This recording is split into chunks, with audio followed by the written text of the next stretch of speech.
Bismillahirrahmanirrahim. Assalamualaikum warahmatullahi wabarakatuh. Waalaikumsalam warahmatullahi Waalaikumsalam wabarakatuh. warahmatullahi wabarakatuh. Perkenalkan kami dari kelompok 4, Sumber Daya Alam dan Lingkungan, yang beranggotakan Saya Indah Malasari. Saya Mifta Giva Arisa. dan saya sendiri Rizal Akbar. Kami di sini akan mempresentasikan tentang review artikel mengenai pencemaran udara. Untuk lebih jelasnya, kita langsung saja ke slide berikutnya.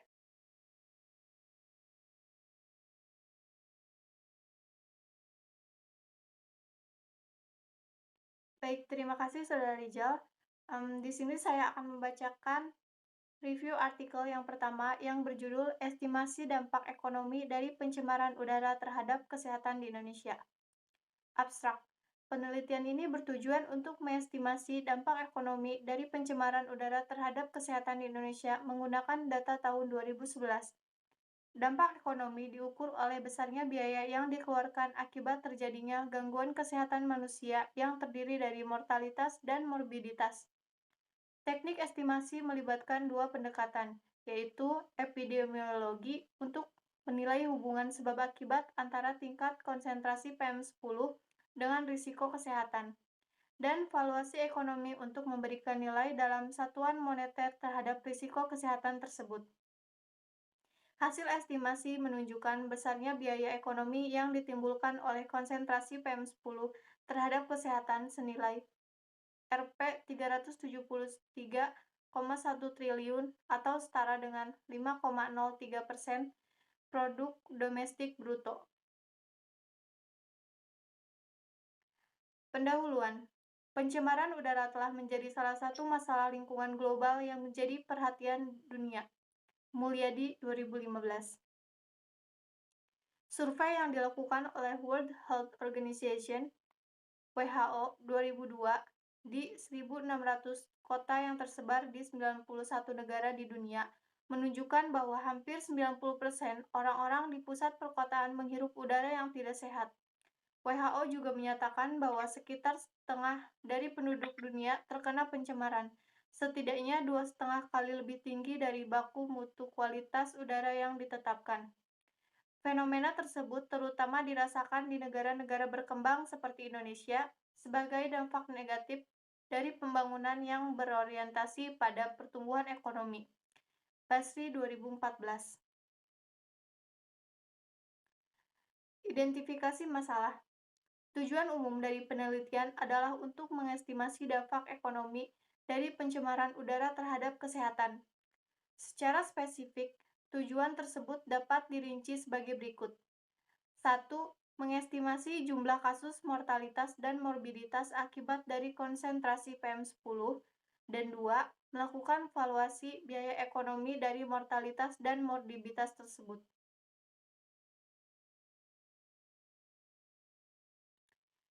Metode penelitian. Dampak ekonomi dari pencemaran udara terhadap kesehatan diukur oleh biaya ekonomi dari gangguan kesehatan akibat konsentrasi PM10.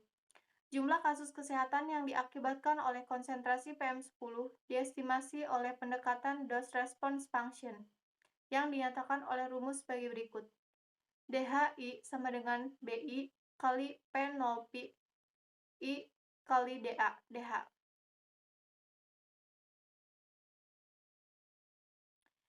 Hasil dan pembahasan. Berdasarkan pendekatan dose response function, pada persamaan, estimasi jumlah kasus kesehatan akibat konsentrasi PM10 memerlukan informasi koefisien dose response, jumlah penduduk yang berpotensi terkena dampak, dan perubahan tingkat konsentrasi PM10 memerlukan informasi koefisien dose response, jumlah penduduk yang berpotensi terkena dampak, dan perubahan tingkat konsentrasi PM10. Sementara itu, konsentrasi PM10 pada tahun 2011 adalah sebesar 46,74 mikrogram per meter kubik, di mana angka tersebut melebihi ambang batas yang ditetapkan oleh WHO sebesar 20 mikrogram per meter kubik. Menurut WHO, paparan konsentrasi PM10 meningkatkan risiko kematian dini baik dalam jangka pendek maupun jangka panjang. terutama yang disebabkan oleh penyakit kardiopulmonari dan kanker paru-paru. Jumlah penduduk beresiko terkena dampak sama dengan jumlah total penduduk Indonesia pada tahun 2011, yaitu sekitar 243.801.639 jiwa. Kesimpulan, berdasarkan hasil dan pembahasan, maka dapat ditarik kesimpulan bahwa pencemaran udara di Indonesia mengakibatkan biaya ekonomi sekitar Rp 373,1 triliun atau setara dengan 5,03% penduduk domestik bruto tahun 2011. Biaya ekonomi tersebut terdiri dari biaya mortalitas berupa kematian dini senilai Rp 227,1 triliun dan biaya morbiditas senilai 146 triliun, di mana komponen terbesar dari biaya morbiditas tersebut adalah perawatan rumah sakit akibat penyakit pernapasan. Biaya ekonomi dari pencemaran merupakan beban yang harus ditanggung oleh masyarakat dengan rata-rata sekitar Rp 1,53 juta atau sekitar 6,7% dari pendapatan per kapita per tahun. Kebijakan tersebut diarahkan pada pengendalian sumber utama dari pencemaran udara tersebut, yaitu sektor transportasi dan sektor industri. Terima kasih Saudari Indah atas penjelasan untuk artikel yang pertama. Untuk artikel yang berikutnya akan saya persilahkan kepada Saudari Giva untuk menjelaskan. Terima kasih kepada Saudara Rijal yang telah mempersilahkan saya. Sekarang saya akan memaparkan artikel yang kedua, yaitu berjudul Tingkat Pencemaran Udara Karbon Monoksida Akibat Lalu Lintas dengan Model Prediksi Polusi Udara Skala Mikro. Abstrak. Dari beberapa jenis pencemar yang dihasilkan, karbon monoksida merupakan salah satu pencemar yang paling banyak dikeluarkan oleh kendaraan bermotor. Tujuan penelitian ini untuk mengetahui konsentrasi karbon monoksida yang dihasilkan oleh lalu lintas, khususnya di ruas jalan Samratulangi Manado. Metode yang digunakan dalam penelitian ini adalah survei dan observasi lapangan. Dan untuk mengetahui presentasi karbon monoksida yang dihasilkan oleh trafik adalah dengan membandingkan hasil perhitungan pemodelan dengan hasil pengukuran udara ambien. Pendahuluan. Kemacetan kendaraan bermotor memberi dampak negatif berupa pencemaran udara.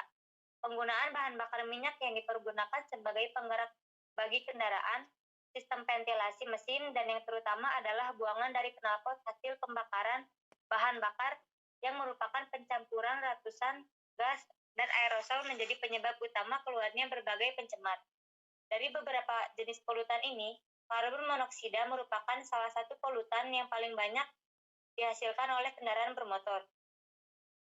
Identifikasi masalah.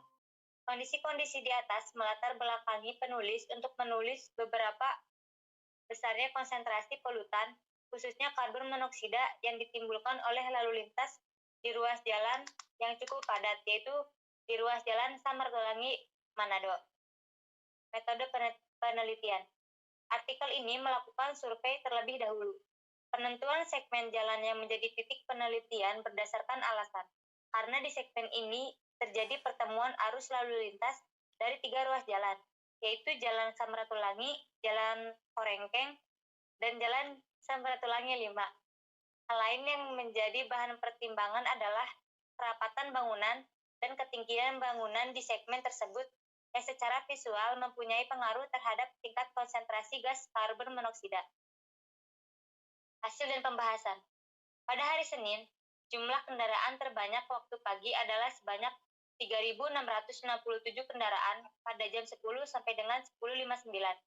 Waktu siang sebanyak 3.768 kendaraan pada jam 13 sampai dengan 13.59. Dan waktu sore sebanyak 3.524 kendaraan pada jam 18 sampai dengan 18.59.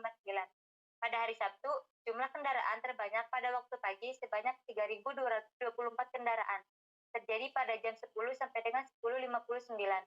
Waktu siang sebanyak 3.228 kendaraan, terjadi pada jam 11 sampai dengan 11.59. Dan waktu sore sebanyak 3.524 kendaraan, terjadi pada jam 17 sampai dengan 17.59. Pada hari Minggu, jumlah kendaraan pada waktu pagi sebanyak 2.250 kendaraan terjadi pada jam 8 sampai dengan 8.59. Waktu siang sebanyak 2.548 kendaraan terjadi pada jam 11 sampai dengan 11.59. Dan waktu sore sebanyak 3.014 kendaraan terjadi pada jam 18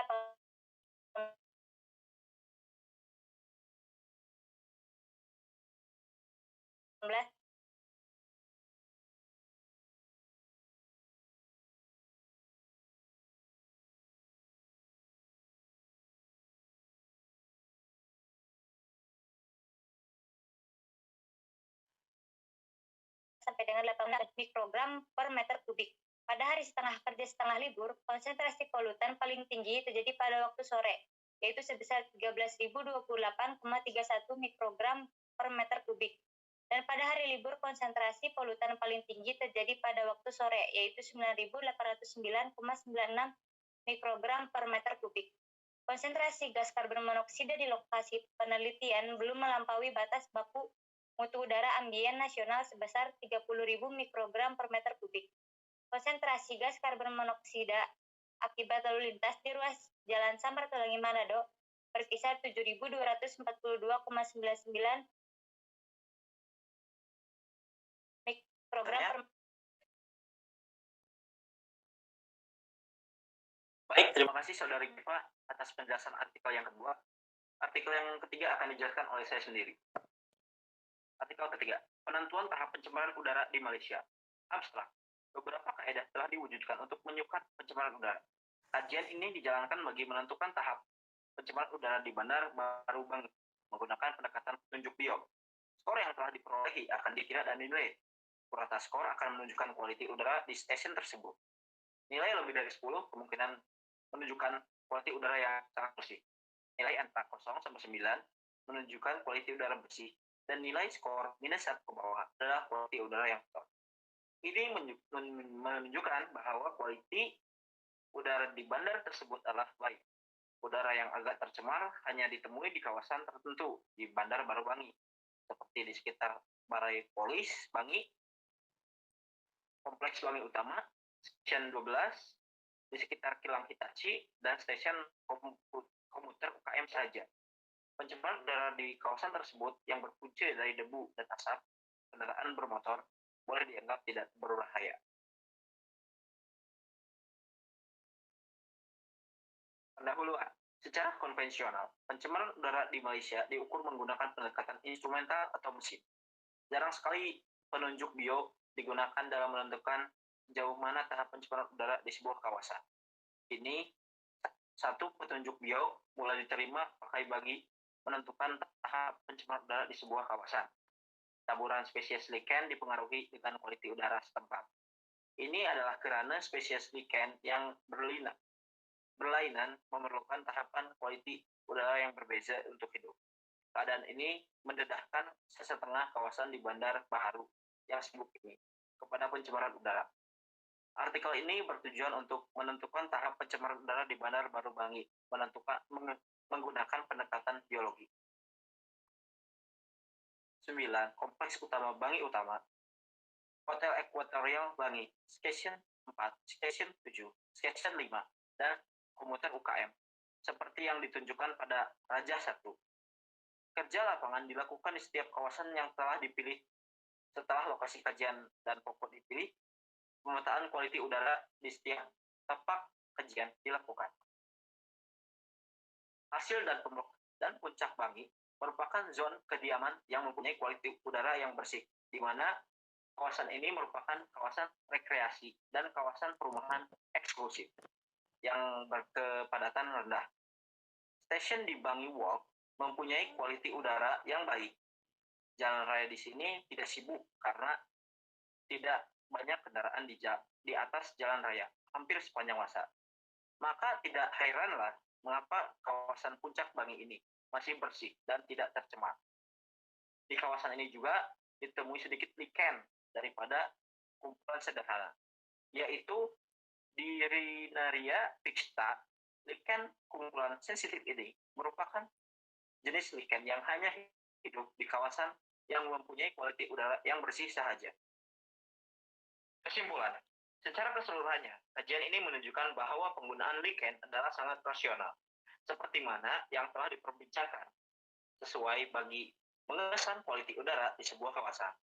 Pengukuran kualitas udara menggunakan pendekatan bio di Bandar Baru Bangi menunjukkan bahwa purata SKU di Bandar Baru ini adalah 3,95. Ini menunjukkan bahwa secara umum kualitas udara di bandar ini berada pada tahap sederhana. Pencemaran di udara di kawasan ini masih terkawal. Kajian menggunakan pendekatan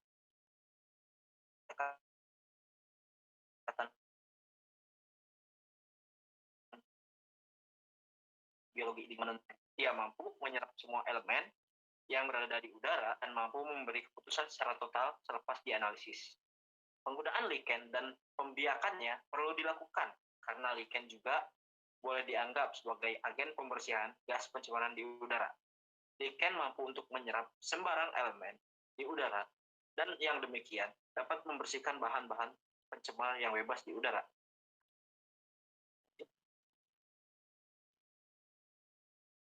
Demikian hasil presentasi dari kelompok kami. Kurang lebihnya mohon maaf. Wassalamualaikum warahmatullahi Warahmatullahi Warahmatullahi wabarakatuh. wabarakatuh.